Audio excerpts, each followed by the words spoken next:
Hey guys, this is Courtney from the AstroBiz podcast, where we talk about business, astrology, spirituality, and all things woo. Each week, I interview incredible business owners, give you guys astrological updates that are channeled from the heavens, and I also give you guys insights about anything you need to know about spirituality topics. Please don't forget to leave a review if you like these episodes. You guys can always find me under Willow's Bloom on Instagram, YouTube, and on willowsbloom.com. I hope you enjoy this episode. Hey guys, so today I wanted to come on and do a totally new episode because I pulled you guys on Instagram and found out that a lot of you are interested in learning about astrology of love and astrology of relationships. And so I just wanted to give you guys a little bit to work with, like a little synopsis of some basic information to get you started without you having to know a ton of astrology. If you don't have your birth chart, if you have never looked at your birth chart before, this episode is definitely not for you. I think that it would be better to start off by learning about how to even read your birth chart, and you can do that over on my YouTube channel, Willow's Bloom. And this is really just going to give you guys a basis for what to look for when it comes to a partner and what you're going to find attractive, the kind of person that you're likely going to end up with, what you need in a marriage if you ever want to get married, and then when that could even happen based off of certain transits going on in your chart. This is not a an easy science, I should say. There's usually a lot of different things going on at once. So this is really just to get your feet wet, just to give you an idea of what you want out of your partnership and what you need. And hopefully this will be helpful for you guys. So let's get started by looking at the basics of what you're looking for in love. So if you're a man, this would be your Venus. Venus represents the woman in the chart. And we don't really have to go based off of gender. It could be more of like the feminine energy and the masculine energy. So it really doesn't matter necessarily the gender. Venus often represents what we desire, what we find attractive, and even how we want to receive affection from our partners. So it doesn't just have to be the feminine energy, but it can also represent the kind of tone that we desire in the relationship. So, for example, if you locate Venus in the chart, you will see with the zodiac sign and the house what you really want in a relationship. So I have Venus and Taurus in the eighth house, and Taurus is a very physical sign and sensual. So like they operate with their senses, and the eighth house is a very deep house where there can often be like a merging of souls. And so, what I actually need from my partner is a lot of physical affection. And that's because of these two placements. You can see that I feel like we're close, like our souls are close through physical touch.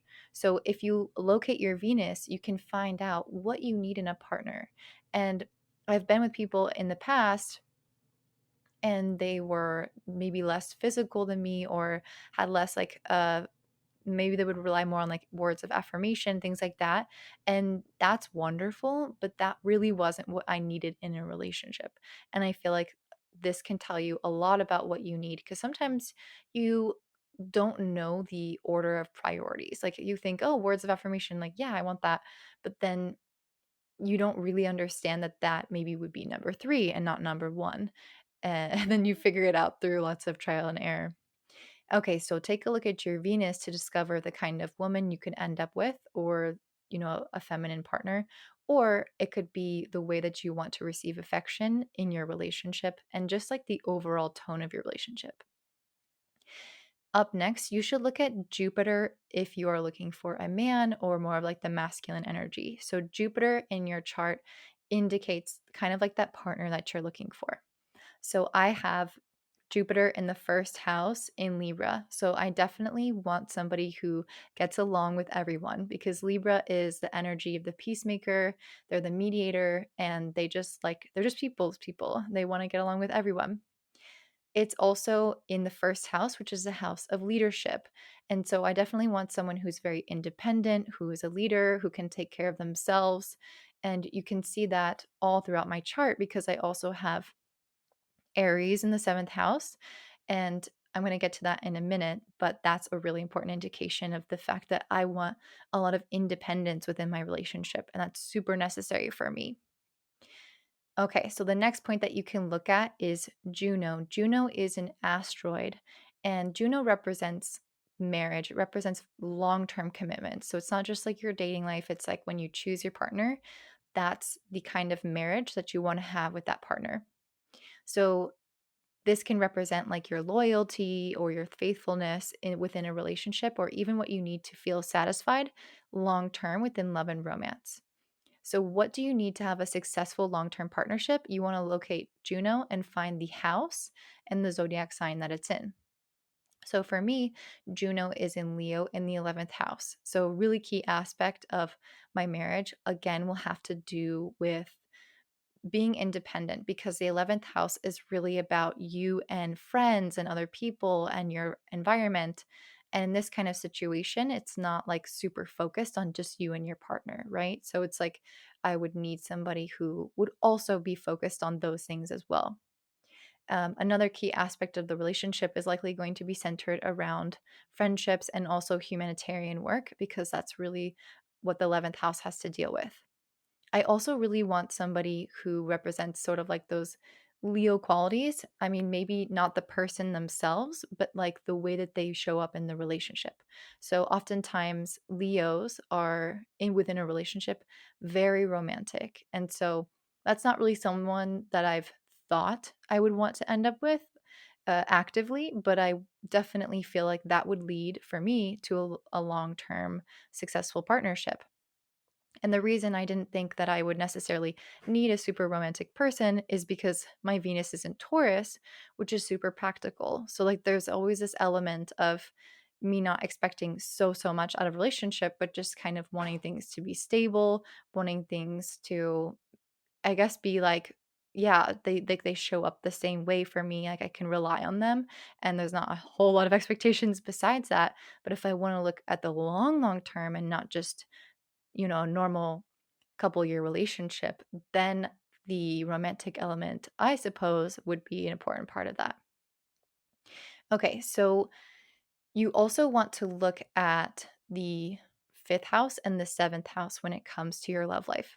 So the fifth house is more like your dating, and this can really indicate what kind of dating life you have, especially if you have certain planets moving through the fifth house, or if you have certain planets in the fifth house, it will indicate how you are in your dating life. So, for example, I had a reading with somebody, and she had Gemini in the fifth house. And I can't remember what planet she had there, but it basically indicated to me that she wasn't someone who necessarily liked to settle down, that she would like to date a lot of people. And that's because Gemini has more of this energy of like flitting about and not really committing necessarily. And sometimes people with Gemini in the fifth or the seventh house can indicate having more than one relationship, like more than one marriage, definitely more than one dating relationship. So I did confirm it with her that she was the kind of person who didn't like really serious dating relationships. But if you wanted to look at those serious relationships, you would look at the seventh house, because again, the fifth house is dating and like fun and I guess being more romantic, whereas the seventh house is more about long-term partnerships, marriage, and commitment. So the seventh house is super important for relationships because it's opposite the ascendant. The ascendant is the first house. It represents yourself and your identity. And the seventh house is kind of like everything that you don't intrinsically have. It's like the things that you want in other people and you want in a relationship, because it sort of like completes you in a way. It's not that you don't have these elements necessarily, but they're less part of your identity. It obviously depends on other factors in the chart. If you have your sun or a bunch of planets in the seventh house, that wouldn't be the case. But for me, I have no planets in the seventh house. So I really do lack some of those Aries qualities of being like very fiery and opinionated or very bold. Like that doesn't really match my personality. And so my last relationship, he actually had Aries in his first house. And it worked really well because I really admired those leadership qualities in him that I didn't necessarily have in myself. And so things that you can look for would be the the sign that's in the seventh house and on the seventh house cusp to indicate kind of like what you want or need in your partnership.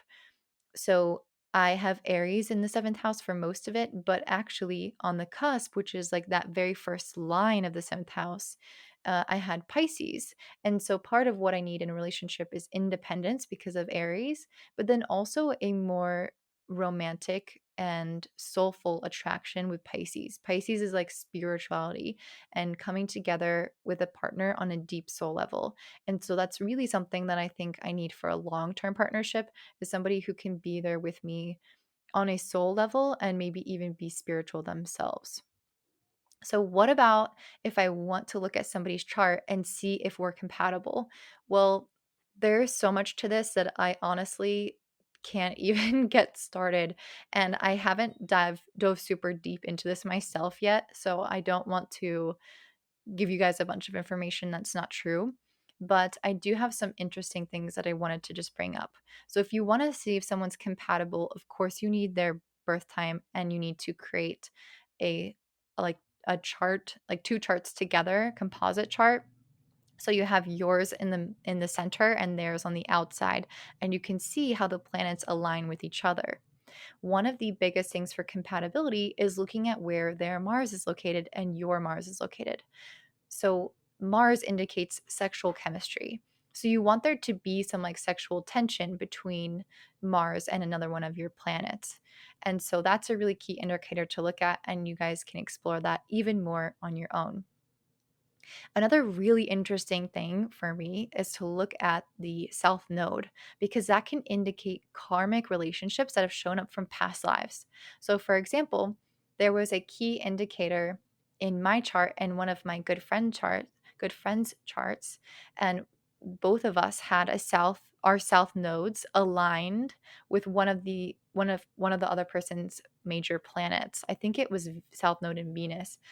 To me, this indicated that we knew each other in a past life. And I can for sure say that I think that is the truth. I mean, I guess I can't for sure say anything about past lives, right? But I definitely feel that since I've met her, since I've known her, we've just really clicked. And yeah, it just like is one of those things that you know that you've known each other. So that's a really fun thing to look at. So those are some basics of like what you're looking for and how to see if you are compatible. There's a lot more on the compatibility thing. I'll probably make another episode on that once I've dove in much deeper into it. But those are the basics. And I kind of want to talk a little bit about when you can expect a relationship. Again, this is where things get a little bit dicey because normally we need more than one indicator that something like that is going to happen. So you don't want to just look at a chart and see like one transit and then think, oh, that means this, because sometimes it can mean something else. So normally we want like a couple of things indicating, like three or more indicating that there's a relationship or there's a pregnancy or there's a marriage, and it has to have more of like this serious feel. So one of the things that is less serious is your Venus return. Your Venus return is basically just when Venus comes back around to the spot it was when you were born. So if you look at your chart, you can see where Venus is located, and then you can create another chart on the outside of it and then see where Venus is at. So, for example, Venus was in Taurus when I was born, but Venus right now is in Gemini.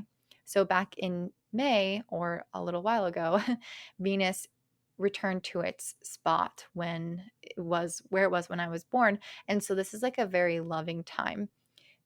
It's so funny because I looked back on the day that my ex and I officially got together, because we were like kind of dating, but I didn't want to, I guess, admit that we were a relationship yet. And then the day that Venus returned to its spot where it was when I was born was the day that I said, "Yeah, I want to be together, like officially." And it's funny because I didn't actually know that that was the Venus return until many months later. So that can be an indication of like a positive relationship oriented uh, transit, but it's less intense because Venus moves very quickly around the birth chart. And so it doesn't indicate really big changes. It just kind of indicates more love and more positivity. And since it's a relationship planet, you will see stuff around relationships come up during like aspects or transits to your Venus or your Venus return. Okay, and then really big transits, like things that make a big difference, typically are coming with the planet Saturn, because Saturn is like more serious, more responsibility. It's where we tend to have more commitment. So oftentimes you can see somebody going through a marriage or deciding to commit further when Saturn transits the seventh house. And this could also be the same for Jupiter because it represents the man. Um, and those are a little bit slower moving planets. Saturn takes like 2.5 years to move through a sign, and Jupiter takes a year to move through a sign. And so you're seeing more commitment come up when these slightly more rare events take place. So if Saturn's moving to your seventh house, you can notice that there's going to be likely a big change in your love life where you are getting divorced or you're getting married, something like that. Or it could just mean that honestly things are a little bit more serious at home and a little bit more intense in your marriage life if you're already with somebody. So it just indicates kind of like this heavy energy, which can mean that it's heavy in a good way, like heavy weighted, heavy responsibility, heavy commitment, or heavy in a negative way of, this energy is no longer serving me and it feels heavy kind of thing. Okay. Another interesting point that I honestly have not explored in depth, so I don't feel very confident giving you guys much information about it, but I wanted to bring it up because I thought it was so cool, was the vertex. So I've looked into this a bit, but I still don't have like a full grasp on it. But the vertex is basically this point on your chart that indicates destined or fated meetings. So a lot of times this specific point on your chart will be activated when you're meeting a soulmate, when you're meeting someone who is a karmic partner. And I guess it doesn't necessarily have to mean like your forever person, but it can indicate a very important relationship and something that your soul signed up for before it came down here, of course. And so when there is a specific important transit to the vertex, that can indicate, a big relationship coming to fruition. So it doesn't necessarily mean that you're going to be dating. It's like the day that you meet that person, the vertex will be activated. And then, of course, you can always look at Jupiter transits, like a Jupiter return, Jupiter, like I said, going to the seventh house, or even just the fifth house. You could be meeting someone who is fun and lighthearted and maybe not necessarily ending up with that person quite yet. So, those are some really basics about love astrology. I hope that's enough to get you guys started. I know I'm talking super fast, and if you're not familiar with astrology, then this is probably like, whoa, that's too much. So if it is, just go ahead and check out my YouTube channel because I have a lot easier videos on there. I break things down more. I have more visuals, so it'll be so much easier for the beginner to take a look at. But I thought that this would be fun if you guys have a little bit of experience and you want to do some more research about any of the points that really interest you. So thank you guys so much. And if you're enjoying this podcast, please leave a review because that's how everyone is going to actually see it. So I appreciate it so much and I hope you have a good day. Thank you guys so much for staying tuned to that episode. I really hope that you enjoyed it. And if you did, please leave a review on iTunes or wherever you're listening to this. Also, don't forget to check out willowsbloom.com to book an astrology reading or to join my business astrology course. I can't wait to see you guys there. Have a great one. Bye.